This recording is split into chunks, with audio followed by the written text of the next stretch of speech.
My name is Andrew Nyamayaro. I'm a solicitor at Tanlo Solicitors. Please subscribe at our YouTube channel, Tanlo Solicitors, so that you can get more updates. Today, the 29th of December 2023, I'm making a video for business owners who hold sponsor licenses and who are particularly specializing in health and social care. The Home Office is conducting a remote or face-to-face compliance audits. When they do these audits, they look at a number of information and they will issue suspensions if they think something is amiss. I'm going to give you 5 tips that you need to have a check before the Home Office can issue a suspension against your business. Tip number 1, review information which is in the public domain pertaining to your company. The Home Office is checking the internet for the information about your company. Wherever you've got control over the information in the public domain about your company, please make sure that such information is correct. Or where any other person has got control over that information, and you have to contact them to make sure that it represents what your company is. Some of the information which will be in the public domain might pertain to the activities that your company does, the number of employees, etc.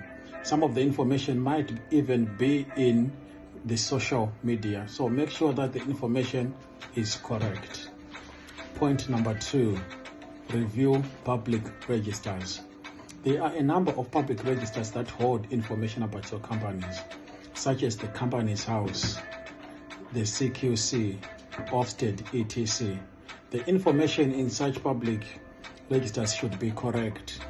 For example, when people started their businesses, they sometimes took a number of SIC codes in the Companies House, including things such as recruitment, etc., but they no longer do that. If the Home Office sees such information, they might suspend your license, thinking that you are doing such activities. So you need to review the information, have it corrected, and to reflect what is in accordance with the requirements of the Home Office. Point number 3,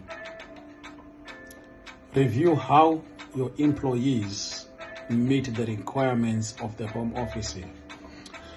So when you recruit your employees, you have to make sure that at least they've got some basic training, or at least some basic experience of whatever they are recruited to do, whether the senior carer or a carer. If your employees do not have such experience, or sometimes such training or qualifications, they may fail to meet the requirements of the Home Office. I'm fully aware that for a carer visa, there is no qualifications or experience that are required. But the Home Office would want you to justify why such a person is doing such a job, particularly if it's a specialized area of health and social care. We know that there's mandatory training that needs to be done. And also, when they apply for their visas, they've also met all the requirements that they are supposed to meet, including their English, their police clearances, etc.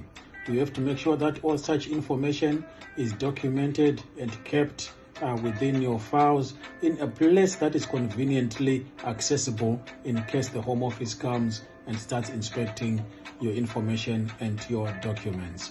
So make sure that you've got all the information to prove that your employees meet the requirements of the Home Office and they've got all the relevant trainings, experience, etc. You have also make sure that as point number 4, that you review the way that you issue your COS. The Home Office is clamping down on providers, and the Home Office, particularly for those people that have issued a large number of COS, the Home Office will look, for example, on the Companies House or on the CQC, the number of employees that you declared before, and the sudden influx or growth of employees that has come through the sponsor license. The Home Office will then question as to how the business has grown or why you need such employees and so forth. So Review your COSs. We know that people issued their COSs for employees that are still within the company. Some have left the company. Some are on maternity. Some never made it to the UK because their visas were refused. So make sure you've got all the information relating to the COSs that you issued and assigned. Point number 5, review the management of important information and how you keep your information. It is important for you to keep all the information, like I said, in a place that is conveniently accessible in case the Home Office comes, or in case you want the information to be used in making representations to the Home Office. I advise people to have a look at their HR systems and policies, the software that they use for the HR, the software that they use for the service user management, for the rotas, etc. Some software might only be good for HR, some are good for service users management, and some are good for rotas, and some can combine all functions in one software. It is important that you have such information, as it will be required by the Home Office if you are going to make representations, as they will be asking about the number of employees, the number of service users you have, the hours that you do, the salary, the payments that you get, the contracts that you have with your professional buyers and private buyers, local councils, NHS, etc. So you have the information ready and make sure that everything is in compliance. My last word to everyone is that you need to make sure that you are compliant. The company should be compliant, otherwise the Home Office will suspend or revoke the sponsor license. If you require any services regarding a suspension or a revocation of your sponsor license, contact Tanlo Solicitors and we will be able to help you. Please review your systems. Review the information that is in the public domain. Review the information that is on public registers.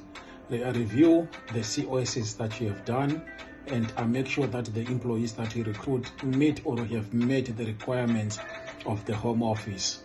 Thank you.